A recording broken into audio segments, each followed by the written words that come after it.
Hola, queridos estudiantes del sexto grado. Les habla Miss Selvia. El día de hoy vamos a continuar trabajando el curso de Personal Social. El día de hoy aprenderemos sobre la educación en el virreinato. Recuerda que en la clase anterior hemos conocido algunas características y su organización social del virreinato en el Perú. Vamos a conocer sus características de esta educación, cómo era.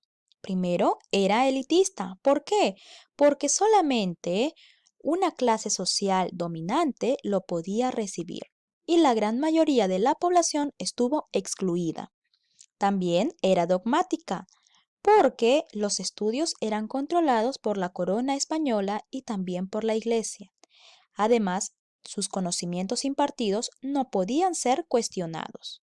Y por último, era memorística, ¿no? Ya que la metodología se basaba en la repetición de las lecciones y enseñanzas impartidas por el maestro. Muy bien.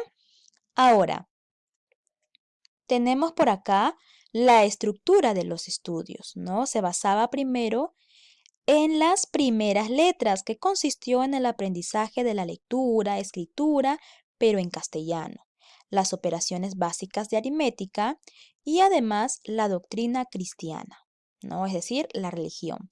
Se realizaba bajo la supervisión de un tutor o en una escuela parroquial. Siguiente estructura, los estudios menores. Consistían en las lecciones de latín. Aprenderlo era muy importante, pues los conocimientos eran transmitidos en esa lengua. Y por último, los estudios mayores. Una vez concluidas las clases de latín, los estudiantes continuaban con los estudios mayores en los cuales se dictaban clases de filosofía o también de artes. Muy bien. Ahora, vamos a conocer los centros de estudios. Para los criollos, la metrópoli española permitió la instalación de universidades según el modelo europeo, pero también se crearon centros de estudios superiores dirigidos por las congregaciones religiosas. Cuando hablamos de este tipo de estudios, debemos distinguir dos tipos de instituciones: las universidades y también los colegios reales, que en ese entonces eran llamados también los colegios mayores, ¿no? Entonces, son dos centros de estudios, ¿ah? No te olvides, universidades y los colegios reales. Tenemos por acá a los colegios reales. Los colegios reales, o también llamados colegios mayores, eran internados donde se impartían los mismos cursos que se dictaban en la Universidad de San Marcos.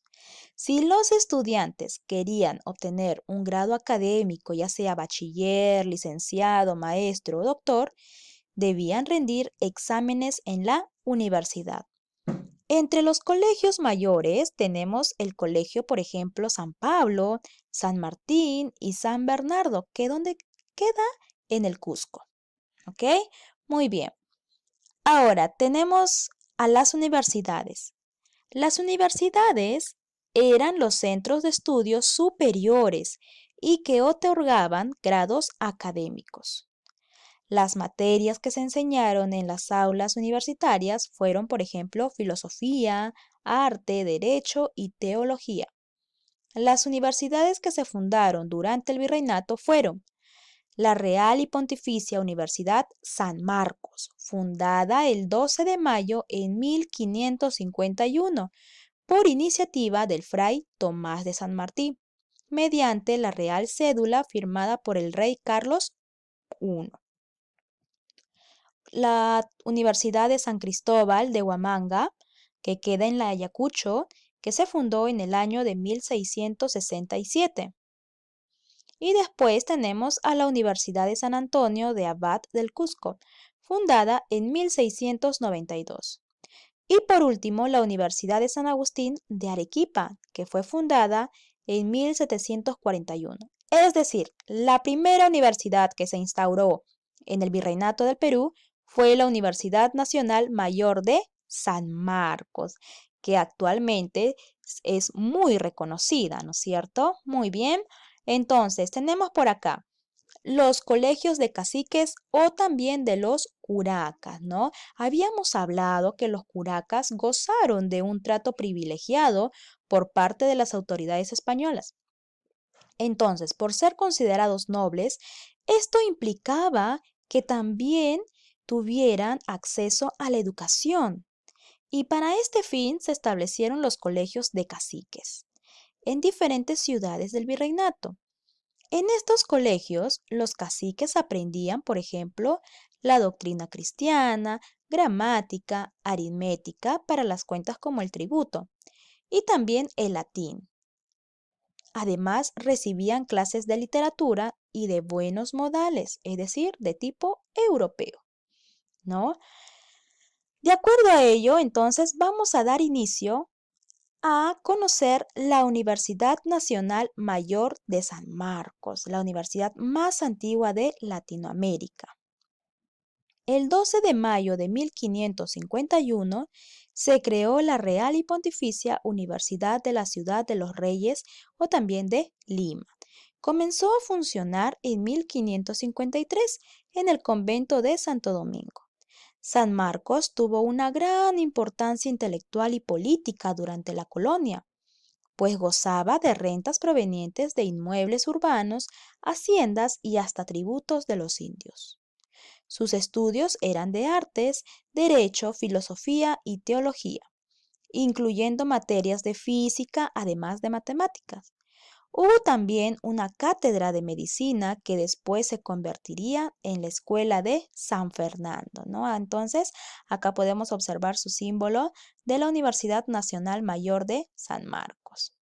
Una nota muy importante acerca de esta universidad. Fue fundada en Lima por obra de los dominicos. Es la institución de educación superior más antigua del continente americano y la primera universidad de América que fue oficial y solemnemente constituida, con todas las formalidades reales y canónicas exigidos en la época, ¿no? Entonces es una nota muy importante que no debemos olvidar acerca de la Universidad Nacional Mayor de San Marcos. Ahora, así también existieron los seminarios que se crearon, ¿no? Donde se educaban a los futuros sacerdotes. Recuerda que los españoles eran muy católicos, ¿no? El primero fue el Colegio Seminario fundado por Santo Toribio de Mogrovejo en el año de 1590. De esta manera, entonces, estamos terminando y te dejo de tareita que revises el Classroom o también el blog institucional para el desarrollo de la ficha de aplicación. Muy bien, hemos terminado con este interesante tema sobre la educación en el Virreinato del Perú. Me despido con un fuerte abrazo y un enorme beso a la distancia. Cuídate mucho y no te olvides de quedarte en casita. Nos vemos en la siguiente clase. Chao, chao.